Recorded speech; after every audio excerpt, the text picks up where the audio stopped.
Hello बच्चों, मैं राजीव बहुत बहुत स्वागत करता हूं आप सभी का जल मैथ्स क्लासेस में। और जैसा कि पिछले वीडियो से मैं आपको करवा रहा हूं, Agarwal unsolved paper board papers जो कि लेटेस्ट वर्जन है 2023-24 का लेटेस्ट। और इसका हमने मॉडल पेपर उठाया था पिछली बार 2023 से हम यहाँ पर स्टार्ट कर रहे हैं, यानी पीछे से इसको हम स्टार्ट कर रहे हैं। और सबसे पहले हम यहाँ पर एक नंबर के जो बहुविकल्पीय प्रश्न है उनको हल करवा रहे हैं। तो देखिए, इस बार हमने सेट लिया है 2023 का सेट नंबर 6 और ये पेज नंबर 197 पर आपको मिल जाएगा। तो चलिए अब हम स्टार्ट करते हैं। देखिए, पहला प्रश्न है हमारा 731/625 के दशमलव प्रसार में अंकों की संख्या पूछी जा रही है। तो आपको ये किस तरह से हल करना है, देखिए पहला क्वेश्चन है तो 731/625 आपको भाग देना पड़ेगा इसमें 731 को 625 से। तो भाग देने पर आपको मिलेगा 1.1696। देखिए, पॉइंट के बाद दशमलव प्रसार कितना है, यानी कितने अंक हैं पॉइंट के बाद, तो 4 अंक हैं। 4 अंक यहाँ पर आ रहे हैं। तो विकल्प देखिए हमारा कौन सा होगा, ये डी वाला विकल्प हमारा सही हो जाएगा। विकल्प डी हमारा क्लियर हो जाएगा। तो अब देखते हैं इसका क्वेश्चन नंबर 3। दी गई संख्याओं में अभाज्य संख्या होगी। तो देखिए, अभाज्य संख्या वह संख्या होती है जो सिर्फ और सिर्फ 2 और 1 के अलावा किसी से ना कटे। तो देखिए, सबसे छोटी अभाज्य संख्या हमारी 2 होती है। तो यही हमारा आंसर हो जाएगा, यानी इसका विकल्प कौन सा, 2 वाला हमारा सही हो जाएगा। अच्छा, देखिए अब हम हल करते हैं क्वेश्चन नंबर 4 को। तो क्या है, किसी धनात्मक पूर्णांक q के लिए प्रत्येक धनात्मक पूर्णांक का रूप होगा। क्या रूप होगा, देखिए धनात्मक पूर्णांक किसे कहते हैं, जो प्लस में हो। तो q है हमारा यहाँ पर धनात्मक पूर्णांक, यानी कि ये प्लस में है। इसका पूर्णांक रूप क्या होगा, पूर्णांक मतलब पूरा पूरा अंक, ठीक। तो ये हमारा 2q हो जाएगा। क्या हो जाएगा, 2q, ठीक। अगर हम किसी धनात्मक पूर्णांक में किसी भी अंक से गुणा करें तो जो आएगा वो भी हमारा धनात्मक ही होता है। तो यहाँ पर ये जो है हमारा q-1 ये नहीं हो सकता, क्योंकि q की जगह पर अगर हम कोई और संख्या मान लें, तो जैसे हमने -3 ले लिया, तो -3 -1 -4 हो जाएगा, जो कि क्या हो जाएगा, ऋणात्मक हो जाएगा। तो ये हमारा आंसर नहीं हो सकता। उसी तरह से ये भी हमारा आंसर नहीं हो सकता। तो हमारा आंसर क्या होगा, हमारा आंसर होगा 2q, ठीक। तो आगे बढ़ते हैं। देखिए, अब हमें क्वेश्चन दे रखा है question number 5। Sine a plus B बराबर √3/2 हमें दे रखा है। साइन a प्लस बी बराबर √3/2 दे रखा है। तो आपको और कॉस a माइनस बी क्या दे रखा है, √3/2 दे रखा है। तो a और b का मान आपको निकालना है। तो देखिए, साइन a प्लस बी हम यहाँ लिखेंगे साइन a प्लस बी। अब आप बताइए कि साइन में √3/2 किसकी वैल्यू होती है। तो ये होती है साइन 60 डिग्री की। तो दोनों तरफ से साइन कैंसिल हो जाएगा, लेकिन हम कैंसिल करके दिखाते नहीं हैं। तो हमारे पास क्या बचा, a प्लस बी बराबर 60 डिग्री। तो ये हमारी हो गई इक्वेशन नंबर 1। ये हो गई इक्वेशन नंबर 1। अब देखिए दूसरा क्या है हमारे पास, हमें दे रखा है कॉस a माइनस बी बराबर √3/2। अब हमें दे रखा है कॉस a माइनस बी बराबर √3/2। तो अब आप बताइए कि कॉस में √3/2 किसकी वैल्यू होती है। तो ये होती है कॉस 30 डिग्री की। तो यहाँ से भी कॉस से कॉस हमारा कैंसिल हो जाएगा। तो हमारा क्या बचेगा, a माइनस बी बराबर 30 डिग्री। तो ये हो गए समीकरण नंबर 2। अब देखिए, 1 और 2 को हम जोड़ देते हैं। समीकरण 1 और 2 को हम जोड़ेंगे। क्यों जोड़ेंगे, क्योंकि गुणांक बराबर हैं। देखिए, b का गुणांक और b का गुणांक, a के गुणांक भी बराबर हैं, लेकिन प्लस माइनस वाली समान संख्याएं जोड़ने पर कैंसिल हो जाती हैं। तो देखिए, ये माइनस का भी और ये प्लस भी, ये हमारा क्या हो जाएगा, कैंसिल हो जाएंगी। क्या बचेगा, a और a कितने a हो गए, 2a हो गए, ठीक।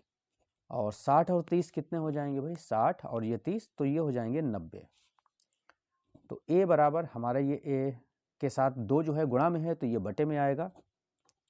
तो अगर हम 2 से 90 को डिवाइड करते हैं तो हमारा आएगा 45, यानी ए बराबर क्या हो गया, 45 डिग्री हो गया। ए बराबर 45। अब हमें बी भी निकालना है तो हम इसको पुट कर देते हैं समीकरण 1 या 2 किसी में भी, तो हम इसको पुट इन फर्स्ट करते हैं। तो देखिए समीकरण 1 क्या है हमारी, ए प्लस बी बराबर 60 डिग्री है। तो ए की जगह हम 45 रखेंगे और बी बराबर 60 डिग्री। तो बी अगर हमें निकालना है तो ये 45 हमें दूसरी साइड में 60 की तरफ लाना पड़ेगा, तो ये इधर प्लस का है, इधर आएगा तो माइनस में हो जाएगा। तो बी बराबर 60 में से 45 गए तो ये हमारा बचेगा 15 डिग्री। ठीक है, तो हमारा आंसर क्या हो गया, यानी ए बराबर हमें मिला 45 डिग्री और बी बराबर हमें मिला 15 डिग्री, यानी हमारे आंसर होंगे 45 डिग्री और 15 डिग्री। तो देखते हैं 45 और 15 है, 45 और 15, देखिए विकल्प ए ही हमारा यहाँ पर सही है, यानी कि विकल्प ए जो हो जाएगा वो हमारा राइट आंसर हो जाएगा। तो अब हम बढ़ते हैं क्वेश्चन नंबर 6 की तरफ। देखिए क्वेश्चन नंबर 6 हमारा क्या है कि 1 माइनस टेन स्क्वायर 30 डिग्री। तो 1 माइनस टेन स्क्वायर 30 डिग्री बटे 1 प्लस टेन स्क्वायर 30 डिग्री, इसको हमें सॉल्व करके इसका मान ज्ञात करना है। तो देखिए 1 माइनस टेन 30 का मान होता है 1 बटे अंडर रूट 3 का होल स्क्वायर बटे 1 प्लस टेन 30 यहाँ पर भी है तो 1 बाई अंडर रूट 3 का होल स्क्वायर। तो क्या होगा भाई, देखिए 1 माइनस 1 बटे अंडर रूट 3 का स्क्वायर क्या हुआ, 1 बटे 3 हुआ। 1 का स्क्वायर तो 1 ही रहता है और स्क्वायर से ये अंडर रूट कैंसिल हो जाता है तो केवल 3 बचेगा। उसी तरह से नीचे 1 प्लस 1 बटे 3 बचेगा। अब हम यहाँ ऊपर से एलसीएम लेंगे 3, तो 3 की 1 से गुणा होगी तो 3 एकम 3 और 3 में से 1 घटेगा तो 2 आएगा, 2 बटे 3 हो गया ये हमारा। उसी तरह से नीचे देखिए 3 एकम 3 और 3 में 1 जोड़ेंगे तो 4 बटे 3। तो देखिए अब यहाँ पर देखिए जो एलसीएम था हमने एलसीएम से एलसीएम वाला 3 कैंसिल कर दिया, तो अब हमारे पास आ गया है 2 बटे 4। तो अब हम इसको काट सकते हैं, 2 एकम 2, 2 दूनी 4, तो ये हमारा आया 1 बटा 2। तो देखते हैं ऑप्शन में हमारे क्या है, तो 1 बटा 2 जो है बी वाला विकल्प जो है हमारा एकदम सही हो जाएगा, यानी कि विकल्प बी जो है वो हमारा राइट आंसर है। तो अगला क्वेश्चन देखिए क्या है, अगला दे रखा है हमें, यदि समीकरण x square minus 4x plus के बराबर कितना है, 0 है का एक मूल 6 है तो के का मान ज्ञात कीजिए। तो समीकरण हम यहाँ लिखते हैं, क्वेश्चन नंबर था ये हमारा 7, क्वेश्चन नंबर 7।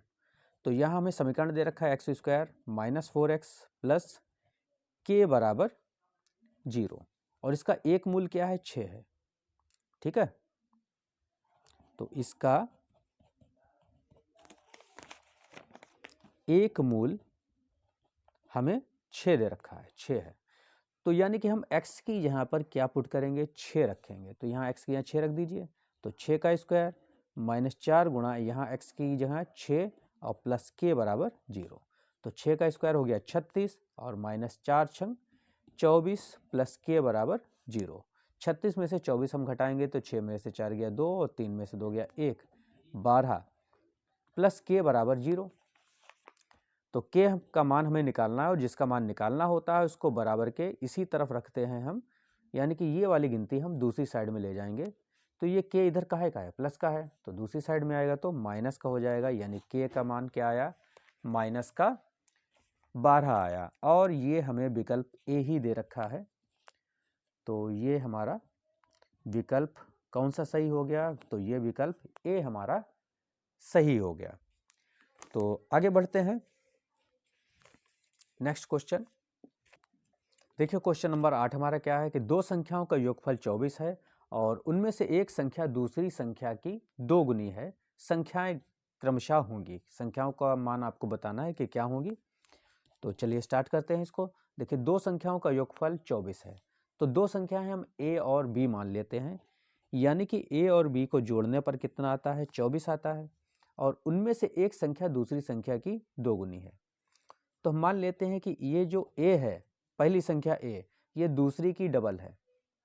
दूसरी संख्या क्या है b, और इसकी ये दोगुनी है, यानी कि हम इसमें 2 से गुणा कर देंगे।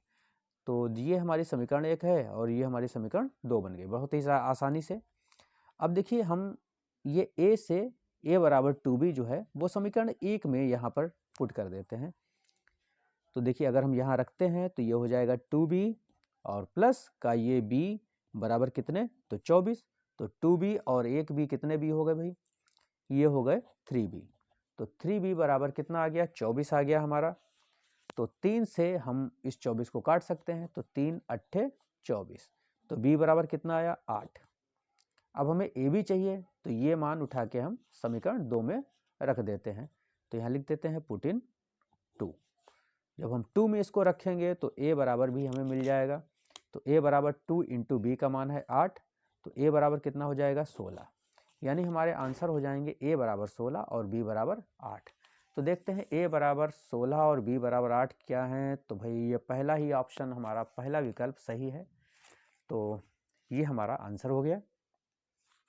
अच्छा, नेक्स्ट क्वेश्चन देखते हैं, क्वेश्चन नंबर 9। देखिए क्या है, क्वेश्चन नंबर 9 हमें दे रखा है कि दो समरूप त्रिभुजों के क्षेत्रफलों का अनुपात 81:121 है, उनकी भुजाओं का अनुपात क्या होगा। तो एक फार्मूला होता है, देखिए मैं इसको चित्र के माध्यम से भी आपको समझा देता हूं।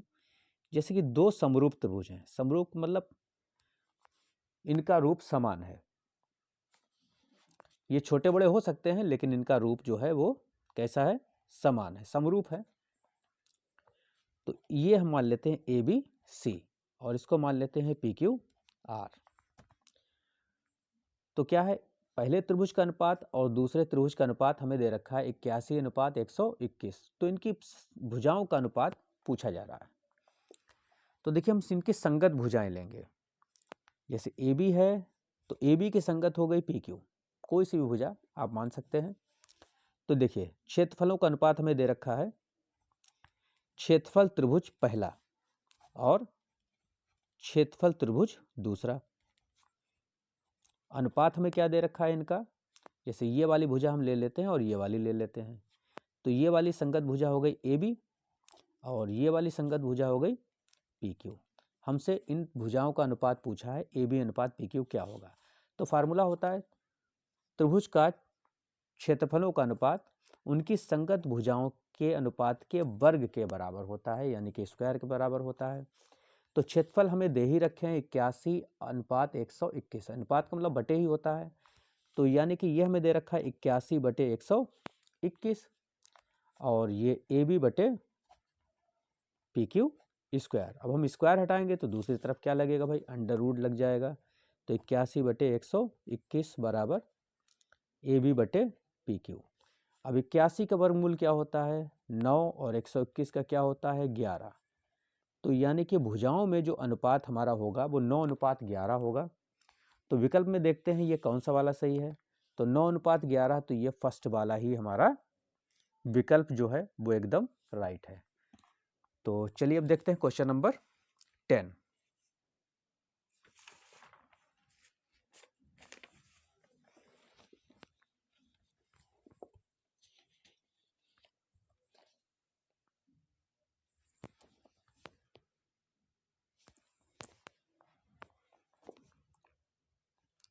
क्वेश्चन नंबर 10 देखिए क्या कह रहा है कि ए भुजा वाले समबाहु त्रिभुज के शीर्ष के आधार, शीर्ष से, यहाँ से होगा भाई, त्रिभुज के शीर्ष से आधार पर डाला गया लंब डाला गया है। लंब की माप क्या होगी, यानी कि लंब की लंबाई आपको बतानी है। तो देखिए चित्र के माध्यम से मैं इसको बता देता हूं कि ये हमारा क्या है, समबाहु त्रिभुज है। समबाहु त्रिभुज का मतलब इसमें प्रत्येक भुजा जो है वो बराबर है। ठीक, तो भुजा क्या है, ए सेंटीमीटर, तो ये भी ए सेंटीमीटर और ये भी ए सेंटीमीटर है। पूरी भुजा कितनी है, ए सेंटीमीटर है। तो इसके शीर्ष से, यानी शीर्ष कहते हैं ऊपर वाले कोने को, और इससे सामने वाली भुजा यानी आधार पर एक लंब डाला गया है, सीधी सीधी लाइन डाली गई है। लंब का मतलब यहाँ 90 डिग्री का एंगल बना और यहाँ पर भी 90 डिग्री का एंगल बना। तो जो समबाहु त्रिभुज का जो लंब होता है वो इसको दो बराबर हिस्सों में बांटता है आधार को। आधार वाली भुजा जो है, तो पूरी भुजा थी ये ए, तो आधी हो जाएगी 1/2, यहाँ से यहाँ तक a/2 हो जाएगी। तो आपको क्या निकालना है? लंब की लंबाई निकालनी है। तो ये लंब है, तो समकोण त्रिभुज है ये, तो समकोण त्रिभुज में पाइथागोरस प्रमेय लगती है। दो भुजाएं अगर पता हो तो तीसरी भुजा हम निकाल सकते हैं। तो चलिए इसमें पाइथागोरस प्रमेय का हम प्रयोग कर देते हैं। तो पाइथागोरस प्रमेय होती है कर्ण का स्क्वायर। कर्ण के लिए मैं k का इस्तेमाल करता हूँ और लंब के लिए l का। कर्ण का स्क्वायर बराबर लंब का स्क्वायर प्लस a से आधार, समझ लीजिएगा। तो अब हम अगर मान रखें तो कर्ण कितना है, तो ये a है, सबसे बड़ी वाली भुजा, तो इसकी जहाँ हो जाएगा a²। लंब हमें निकालना ही है, अभी इसको ऐसे ही रखते हैं। और आधार क्या है, a/2 है, तो इसका भी स्क्वायर हो जाएगा। तो देखिए a² और ये हम a/2 का स्क्वायर इधर लाते हैं, तो a/2 का स्क्वायर माइनस में हो जाएगा और बराबर में क्या आएगा, l²। तो अब देखिए a का स्क्वायर माइनस, अब a/2 का स्क्वायर क्या हुआ, a² 4 बराबर l²। तो यहाँ 4 हमारा एलसीएम हो गया, तो 4 की a से गुणा होगी, तो 4a² और उसमें से एक a² माइनस हो जाएगा, यानी कि ये आएगा 3a² बराबर l²। अच्छा, जब हम स्क्वायर हटाएंगे तो इधर क्या आएगा, अंडर रूट आएगा। ठीक, तो अंडर रूट 3a² 4 बराबर l, स्क्वायर तो हमने हटा ही दिया।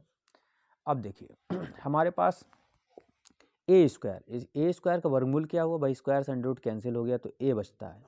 4 का वर्गमूल भाई 2 होता है, और अब हमारे पास ये जो अंडर रूट 3 है, तो ये हमारा ऐसे ही लिखा रहेगा, यानी कि लंब हमारा आएगा a√3/2। तो देखते हैं विकल्प में ये कहाँ पर है, तो a√3/2, तो यानी कि ये a वाला हमारा विकल्प इसमें सही होगा। तो आज के लिए सिर्फ इतना ही, बाकी के ये 10 क्वेश्चन मैं आपको अब नेक्स्ट वीडियो में बताऊंगा। तो ये वीडियो आपको कैसा लगा, वीडियो पसंद आया हो तो इसे लाइक कीजिएगा, चैनल को सब्सक्राइब कीजिएगा और ज़्यादा से ज़्यादा लोगों में शेयर कीजिएगा। और ये एक एक नंबर के सवाल जो हैं आपके लिए बहुत इम्पॉर्टेंट हैं, क्योंकि अगर इसमें आपने सही सवाल दिया, सही जवाब दिया इसका, तो आपको 1 नंबर पक्का मिलेगा, और अगर ये नहीं आप कर पाए तो आपको 0 मिलेगा, 0 मिलेगा। तो इसलिए आप, ये सॉलिड नंबर है। बाकी के क्वेश्चन क्या है, जो बड़े क्वेश्चन है, इसमें अगर आपने थोड़ा सा आधा सवाल सही किया है तो कुछ ना कुछ नंबर आपको मिल जाएगा। लेकिन यहाँ पर ये एक तरह से जुआ है, अगर आप जीते तो आपको 1 नंबर पक्का, और अगर आप हारे तो आपको 0। तो मैं उम्मीद करता हूँ कि आप इससे बहुत ज़्यादा लाभ उठाएंगे, जो तैयारी मैं आपको करा रहा हूँ। तो सबसे पहले मैं ये बहुविकल्पी प्रश्नों की ही तैयारी करा रहा हूँ, और इसके बाद मैं आपको आगे के क्वेश्चन, यानी कि जो 2-2 नंबर वाले क्वेश्चन हैं 2023 के, वो भी कराऊंगा। लेकिन अभी मेरी पहली जो उद्देश्य है आपको, कि 2023 के सारे 20 नंबर के बहुविकल्पी प्रश्न में सारे सेट होके आपको करा दूं, और उसके बाद हम आगे के लिए ये 2-2 नंबर वाले क्वेश्चन भी कराएंगे, और उसके बाद हम ये 4-4 नंबर के, और इसी तरह से हम आगे बढ़ते चले जाएंगे। तो वीडियो देखने के लिए बहुत बहुत धन्यवाद। वीडियो को लाइक और शेयर जरूर कीजिएगा।